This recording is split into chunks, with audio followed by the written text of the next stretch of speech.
the WNBA just admitted something that made Angel Reese crash out. After 2 years of denial, ESPN and league executives finally acknowledged that Caitlin Clark is the sole driving force behind their historic success over the past 2 years, worth millions. Not Angel Reese, not the veterans who've been complaining about attention, just Clark. While Angel Reese and jealous veterans throw tantrums about recognition, the numbers don't lie. Clark's arrival didn't just boost the Indiana Fever, it saved the entire WNBA from mediocrity. But why do you think it took so long for the league to acknowledge their golden goose? Let me know down in the comments below. It's because of Caitlin Clark. When she came into the league, the Indiana Fever were third last in attendance. And then when Caitlin Clark came into the league, they're immediately #1 in attendance for the next 2 seasons. And then you look at somebody like Angel Reese, when she came into the league, the Chicago Sky were actually top 3 in attendance the year before she got there. And then when she came in, they're in the bottom 5 in attendance the next couple years. So that's why I say, like, yes, we can give praise to some of these younger players. They have been great. They have a lot of fans who ride behind them. But when it comes to just elevating an entire league, it has been just one player, and the numbers prove that. While executives sat in quiet boardrooms discussing survival, they had no idea a college player was about to save their entire league. February 2022 brought desperate conversations across WNBA headquarters. The league needed money fast. They were talking about basic survival, not growth or expansion. The WNBA secured $75 million that month. They sold a 16% equity stake to keep the doors open. This wasn't some victory lap celebration. This was life support for a league that was genuinely struggling to stay relevant.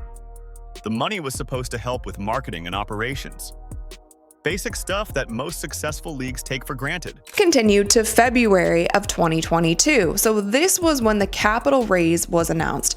A capital raise featuring new investors and existing WNBA and NBA owners brought in $75 million that was used to supercharge the WNBA's business growth, including better marketing and more innovation. And this is when we talk about the split, you guys, and why it's very hard for players to get more of a revenue share than what they're asking for. 42% of the WNBA is owned by the WNBA, 42% is owned by the NBA, and 16% is owned by this investor group. Now, looking back at it, you guys, the WNBA was not doing well in 2022. Here's what those boardroom meetings really looked like. Executives were discussing how to avoid contraction. Some teams were barely drawing crowds. Television ratings were concerning league officials. The NBA had to step in as part of the bailout process.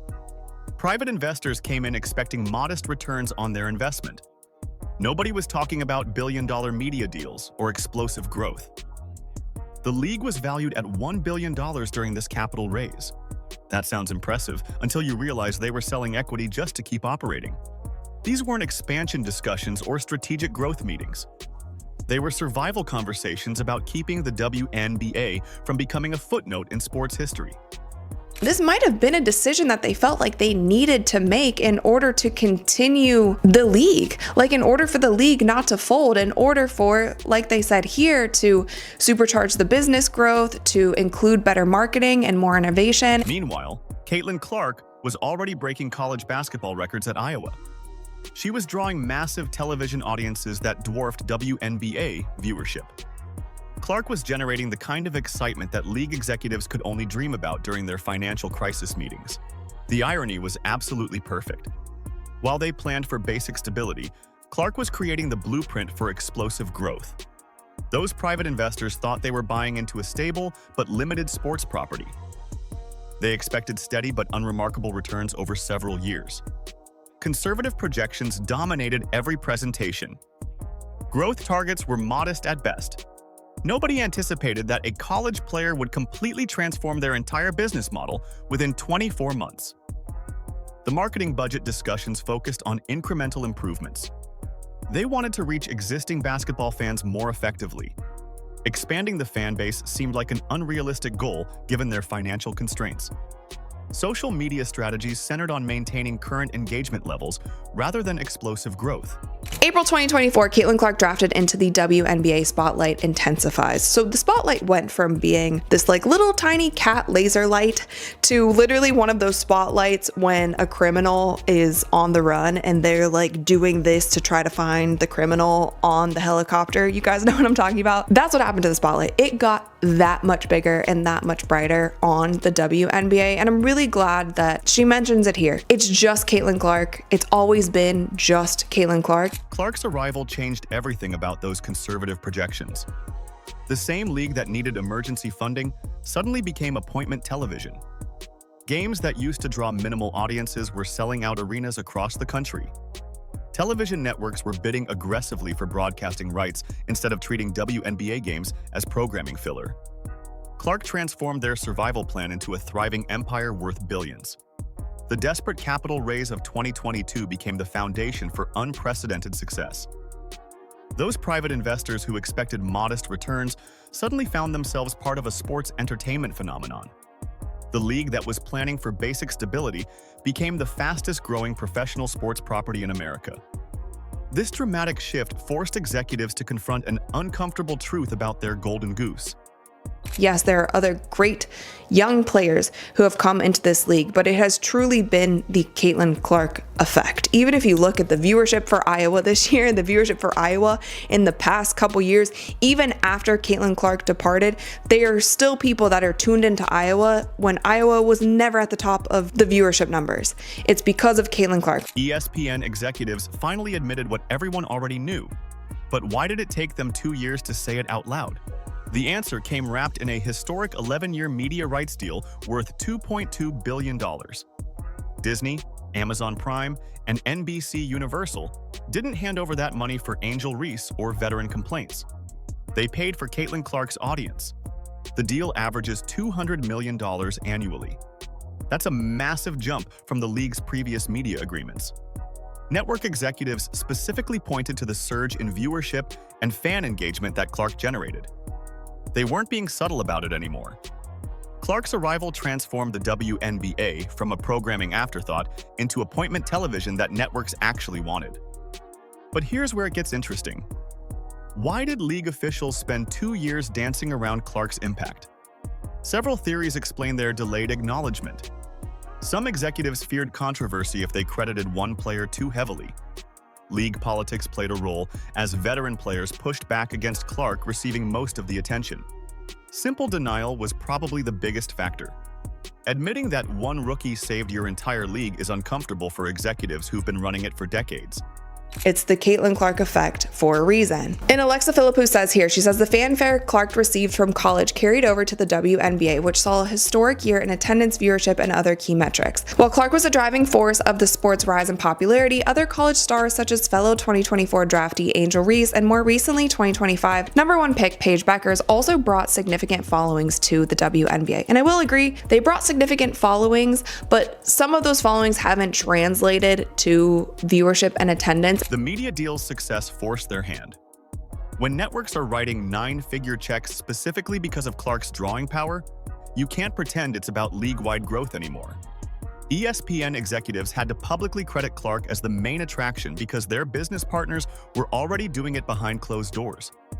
Clark's presence completely changed the WNBA's negotiating position. Remember those desperate capital raises from 2022? The league was begging for investment just to keep operating. 2 years later, they're negotiating from a position of strength with multiple networks bidding aggressively for their content. That transformation happened because Clark turned casual viewers into dedicated fans who actually show up and watch games. The strategic shift is obvious when you look at league planning. Those survival mode discussions about basic operations became expansion conversations about new franchises and international games. Clark's popularity created revenue streams that executives never considered possible during their financial crisis meetings.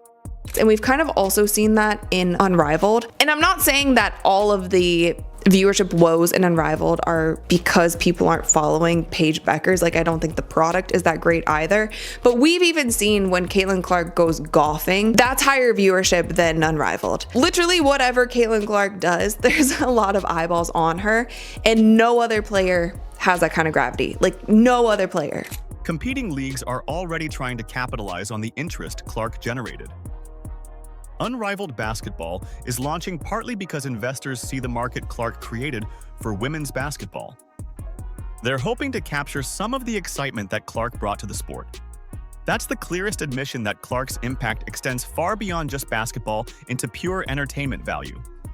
Network executives weren't buying WNBA rights for basketball purists or longtime fans. They were buying Clark's ability to attract viewers who had never watched women's basketball before. Her games consistently drew ratings that other players couldn't match, regardless of opponent or time slot. The billion-dollar conversation exists solely because Clark transformed the WNBA's audience. Those network deals aren't based on potential or hope. They're based on proven viewership numbers that Clark delivered consistently throughout her rookie season. The Indiana Fever's explosive growth in attendance and merchandise sales provided the data that convinced networks to invest heavily in WNBA programming for the next 11 years. Why does it take 2.5 years for people to just be honest? They're finally admitting it. They're finally admitting, like, yeah, it's because Caitlin Clark was drafted. That's why they have the leverage that they do. That's why we've seen the viewership numbers skyrocket. And yes, the WNBA was growing since 2020, gradually, steadily, but it was going like this, and then it went straight up when Caitlin Clark got into the league. WNBA legend Rebecca Lobo just delivered a reality check that left jealous veterans speechless. While veteran players have been throwing public tantrums about Caitlin Clark's attention and the proposed salary increases in their collective bargaining agreement, Lobo stepped up with some harsh truths about how their complaints are actually hurting the league. Veterans have been calling the league's latest salary offer a slap in the face. The offer includes maximum salaries exceeding $1.3 million and average salaries surpassing $530,000. Instead of celebrating these massive increases, some players decided to complain loudly about not getting enough respect or recognition compared to Clark. Rebecca Lobo, worried WNBA players are losing fan support in CBA talks. Quote, when a deal is presented that's over $1 million max salary and revenue share, it's called a slap in the face. Just use different words. This is an article posted by Awful Announcing. Within it, it says, quote, some of the rhetoric I've heard from their side has been a little bit troublesome, she said. When a deal is presented that's over $1 million max salary and revenue share, it's called a slap in the face. Just use different words. And I'm worried the players might be getting to a point where they're losing some of the support from the public. And I think that's been a big part of this all along. Lobo warned that using such strong language about substantial salary increases is alienating fans and eroding public support. She pointed out that while players have every right to think a deal is unfair, calling historic salary bumps insulting sends the wrong message to the fans who actually make those salaries possible. The conflict here is obvious. Veterans want respect for their years of service, but Lobo understands that public perception matters more than hurt feelings. These proposed salaries represent historic wins for women's basketball. The $530,000 average salary would be unprecedented in WNBA history. The maximum salary of $1.3 million puts top players in serious money territory. Lobo's argument makes perfect sense when you break it down. These aren't token increases or insulting offers. These are life-changing salaries that most Americans could only dream about earning. But here's the real problem with veteran complaints. They're undermining the very fan base that Clark brought to the league. Clark's arrival created the revenue streams that make these salary increases possible. When veterans publicly bash the offers that Clark's popularity enabled, they're basically biting the hand that feeds them. As these negotiations have gone on, it feels like some of the fan support is waning, Lobo said. And I think some of it has just been the language and the verbiage and that sort of thing that we've heard from the Players Association. I think the players just need to be a little bit more careful with how they're articulating things. Because if you're working whatever job, a max salary of $1.2 million, average salary of $500,000, if you don't think it's fair, that's fine, but don't call it a slap in the face. Support for the players are definitely waning.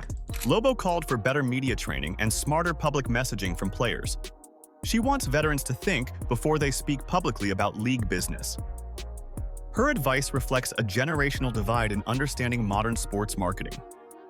Younger fans don't care about veteran grievances. They want to see appreciation for the opportunities that exist because Clark made the WNBA appointment television. Lobo's stance represents practical wisdom that some veterans seem to be missing. Social media amplifies every complaint and negative comment about the league. When players trash substantial salary offers publicly, casual fans start wondering why they should support ungrateful athletes. Lobo understands that protecting Clark's positive momentum requires everyone to be smarter about their public statements. Her message is really about preventing self-destructive rhetoric from hurting the league's growth. Clark brought millions of new fans to women's basketball. Those fans don't want to hear veterans complaining about getting paid more money than most people make in a decade. Lobo wants players to understand that their words have consequences beyond just contract negotiations. This internal conflict proves that Clark's dominance is completely reshaping league dynamics from top to bottom. Fan support is waning to the point where many people are saying when if the WNBA comes back, they're not even supporting any player not named Caitlin Clark. Any player not named Caitlin Clark. Not team, any player not named Caitlin Clark. Yeah, there are a good amount of people that are saying, hey, it's Indiana Fever or nothing as well. I tried to give you guys the benefit of the doubt, but based on how these negotiations have been going, based on how much you have been gaslighting and lying to us, I'm not going to support you guys anymore. ESPN just released data that completely destroys the narrative that Angel Reese moves the needle like Clark. The head-to-head comparison between these two players reveals a massive gap in actual market impact that nobody can ignore anymore. While both rookies entered the league with college followings, only one of them actually delivered sustained growth for their franchise and the league overall. Let's break down the attendance numbers first. The Chicago Sky was already a top 3 attendance draw before Angel Reese arrived. After she joined the team, their attendance dropped to the bottom 5 in the league. That's not just disappointing. That's a complete failure to maintain existing fan interest. Meanwhile, the Indiana Fever immediately became the #1 team in attendance for 2 consecutive seasons with Caitlin Clark. The Fever went from irrelevant to must-see television almost overnight. The viewership data tells an even more compelling story. Clark's games consistently drew higher ratings regardless of opponent or time slot. Her presence on the schedule meant networks could count on solid numbers no matter who the Fever was playing or when the game aired.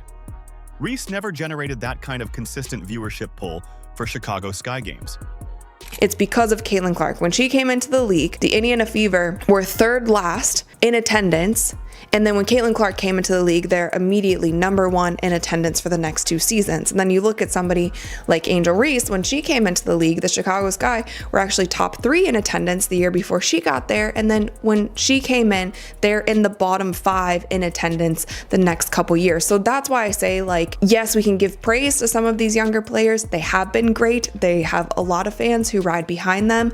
But when it comes to just elevating an entire league, it has been just one player, and the numbers prove that. Here's where it gets really interesting with the social media engagement and merchandise sales.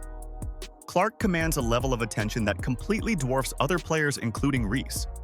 Reports show that Clark's casual activities like golfing generate higher viewership than some professional games in other leagues. That's not basketball talent. That's pure star power that translates into revenue. The uncomfortable truth is that Reese's arrival generated initial buzz, but failed to create the kind of market growth that actually matters to league executives. She brought some excitement from her college career at LSU. Fans were curious about how the rivalry with Clark would play out professionally. But curiosity doesn't pay the bills or justify massive media deals. Clark's impact goes beyond her own team's success. ESPN's reporting specifically credits her as the driving force behind the league's historic surge in attendance and viewership across all teams.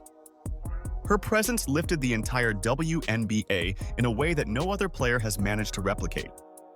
That's the definition of a rising tide lifting all boats. There's a lot of eyeballs on her, and no other player has that kind of gravity, like no other player. But over time, it became clear Clark was sort of rising tide that helped lift all boats. The merchandise and social media numbers aren't even close between these two players. Clark's jersey sales, social media followers, and general market appeal completely dominate Reese's numbers. When networks and sponsors are making decisions about where to invest their marketing dollars, the choice becomes obvious pretty quickly. ESPN's own data proves that Clark is the singular driving force behind WNBA growth over the past 2 seasons. The Chicago Sky's attendance decline after adding Reese versus the Fever's explosive growth with Clark provides the clearest possible evidence of who actually moves the needle in women's basketball. This mathematical reality finally forced the league's hand in acknowledging their golden goose, instead of pretending multiple players deserved equal credit. Clark didn't just save the WNBA, she transformed it into appointment television that networks actually fight over. The desperate boardroom meetings of 2022 became billion-dollar media deals because Clark brought millions of fans who had never watched women's basketball before. Her impact reaches every corner of the league from attendance to merchandise sales. The 2026 season represents the full realization of Clark's transformation of professional women's basketball. Lexi Hull, Aaliyah Boston, Sophie Cunningham, and Kelsey Mitchell are positioned to thrive alongside Clark as the Indiana Fever enters their strongest era. The league finally recognizes their golden goose after 2 years of denial. Why do you think it took so long for the league to acknowledge their golden goose? Let me know down in the comments below. Like, subscribe, and turn on all notifications so you never miss out. Click the video on the screen, and we will see you in the next one.